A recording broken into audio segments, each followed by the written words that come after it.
नमस्कार दोस्तों। आपके अपने परिवार आरडब्ल्यू सिविल सर्विसेज पर आपका बहुत बहुत स्वागत है। मित्रों, आशा करता हूं कि आप सभी अच्छे होंगे, बढ़िया होंगे, खुशहाल होंगे और जहां भी होंगे एकदम बेहतरीन होंगे। तो आप सभी को पता है कि एक जिला दर्शन सीरीज नाम से हमारी एक प्रतिष्ठित सीरीज चली हुई है, जैसे कि आप बाकी डेज से करते भी चल ही रहे हैं। डे बाई डेज हम इस सीरीज को प्रति एक उत्तर प्रदेश का जनपद लेकर आते हैं।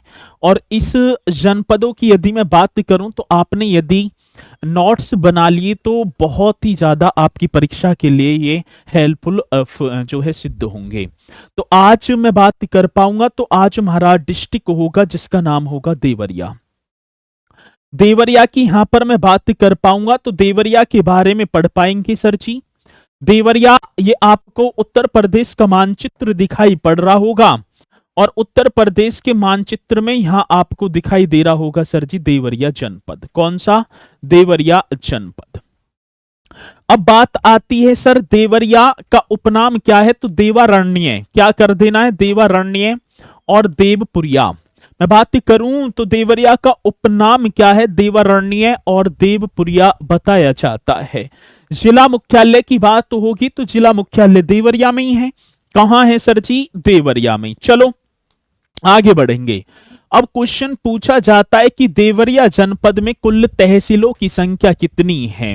देवरिया जनपद की बात होगी तो तहसीलों की संख्या कितनी?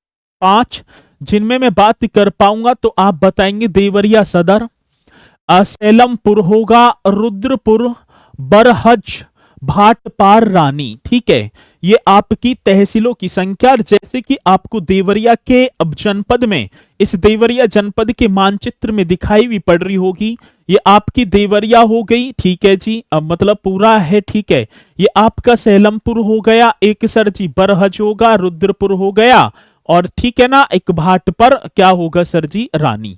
इस तरीके से आपको कर देना है। अब बात आती है एक जिला एक उत्पाद योजना की। तो एक जिला एक उत्पाद योजना जो 24 जनवरी, क्या जनवरी की बात होगी? 24 जनवरी 2018 को योजना स्टार्ट होती है। और इस योजना के तहत मेरे भैया सजावटी उत्पाद के लिए कौन से उत्पाद की बात है? तो सर आप बता पा रहे होंगे, सजावटी उत्पाद के लिए इस मतलब कि डिस्ट्रिक्ट को मान्यता प्रदान की गई।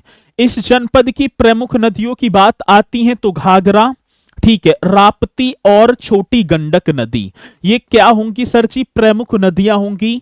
कैसे? एक बार फिर देखेंगे, घाघरा, राप्ती और छोटी गंडक। ठीक है, चलो आगे देखेंगे। आगे देखते हैं, स्थापना की बात आती जनपद की 16 मार्च 1946 को गोरखपुर जनपद का विभाजन करके की गई थी। अब क्वेश्चन पूछ लिया जाए, क्या क्वेश्चन पूछा जाएगा सर जी? तो आप बताएंगे देवरिया जनपद की स्थापना, एस्टेब्लिशमेंट कब हुआ? 16 मार्च 1946 को। और कौन से जनपद से? गोरखपुर जनपद से। देवरिया जनपद का पूर्वी भाग, ये ठीक है, कौन से भाग की बात है? पूर्वी बिहार भाग, माफी चाहूंगा, बिहार राज्य के गोपालगंज एवं सिवान जनपद से लगा हुआ है। ये भी अपने में बड़ा बेहतरीन क्वेश्चन होगा। देवरिया जनपद का जो पूर्वी भाग है वो बिहार राज्य के गोपालगंज एवं सिवान जनपद से लगा हुआ है। इस क्वेश्चन को भी आप बता देंगे। दर्शनीय स्थलों की बात होगी, दुग्धेश्वर, ये आपको लिख देना है। कौन सा होगा सर? ऐसे होगा ये दुग्धेश्वर, ये आप बता पा रहे होंगे, दुग्धेश्वर नाथ मंदिर होगा। ठीक है ना, ये आप करेंगे दुग्धेश्वर नाथ मंदिर, परशुराम धाम, सोमनाथ मंदिर, श्री तिरुपति बालाजी मंदिर, देवराहा बाबा आश्रम, ये आपके क्या होंगे सर जी? दर्शनीय स्थल होंगे।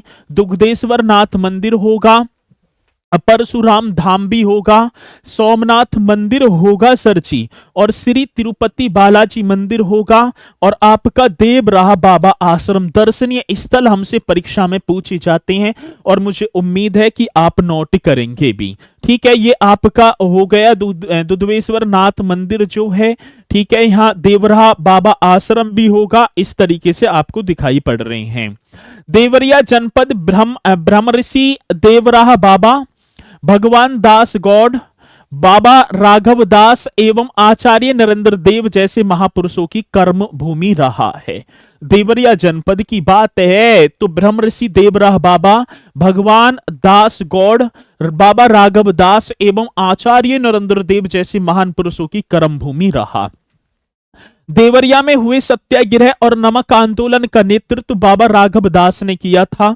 यह भी क्वेश्चन पूछा जाता है कि देवरिया में हुए सत्याग्रह और नमक आंदोलन का नेतृत्व किसने? बाबा राघव दास ने किया था। यह भी क्वेश्चन मोस्ट इंपोर्टेंट होगा। राम प्रसाद बिस्मिल की समाधि देवरिया के बरहज उपनगर में स्थित है। इसका निर्माण बाबा राघव दास ने कराया था। क्वेश्चन बड़ा बेहतरीन होगा। मैं बात कर पाऊंगा। राम प्रसाद काकुरी ट्रेन एक्शन के मुख्य आरोपी घोषित कर दिए, ठीक है, जो 9 अगस्त 1925 को हुई थी। और राम प्रसाद, पंडित राम प्रसाद जो बिस्मिल जी की समाधि देवरिया के बरहज उपनगर में स्थित है, जिस समाधि का कंस्ट्रक्शन बाबा राघव दास ने कराया था। चलो आगे बढ़ो। भारत की प्रथम, सबसे ज्यादा इंपोर्टेंट क्वेश्चन होगा, क्या होगा सर जी? भारत की प्रथम चीनी मिल 1903 ईस्वी में देवरिया जनपद के प्रतापपुर में स्थापित की गई। यदि मैं बात करूं कि भारत की प्रथम जो चीनी मिल है वो कहां? देवरिया जनपद का जो प्रतापपुर है 1903 में स्थापित की गई। देवरिया जनपद के बरहज के निकट राप्ती नदी का घाघरा नदी में संगम होता है। यह भी क्वेश्चन मोस्ट इंपोर्टेंट होगा। जो देवरिया जनपद है, देवरिया जनपद के बरहज के निकट राप्ती नदी का, कौन सी? राप्ती नदी का घाघरा नदी में संगम होता है। इसे भी आप नोट कर लेंगे। यह भी बहुत ही इंपोर्टेंट क्वेश्चन होगा।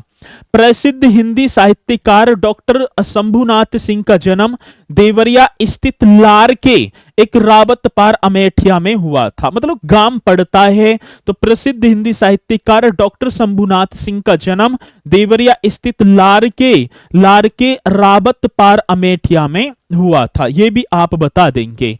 और महर्षि देवराह बाबा मेडिकल कॉलेज जो निर्माणाधीन है, ये उत्तर प्रदेश राज्य की कौन सी जनपद में? तो देवरिया में होगा। ये हमारा देवरिया से संबंधित जितने भी क्वेश्चन थे सब मैंने आपके सामने पेश किए हैं और उम्मीद है कि आप बहुत शानदार तरीके से इन सभी को नोट कर लेंगे और एक बार सभी कमेंट्स करके जरूर बताएंगे कि हमारी ये जिला दर्शन सीरीज आपको कैसी लगी। उम्मीद है कि आप जरूर बताएंगे और कोई नया सजेशन होगा जिसे मैं फॉलो कर सकूं तो आप निश्चित तौर पर मुझे बता पा रहे होंगे। इसी के साथ फिर एक नए से जनपद के साथ मुलाकात कर पा रहे होंगे कल, ठीक है? तो सभी बोलेंगे सर जी जय हिंद जय भारत।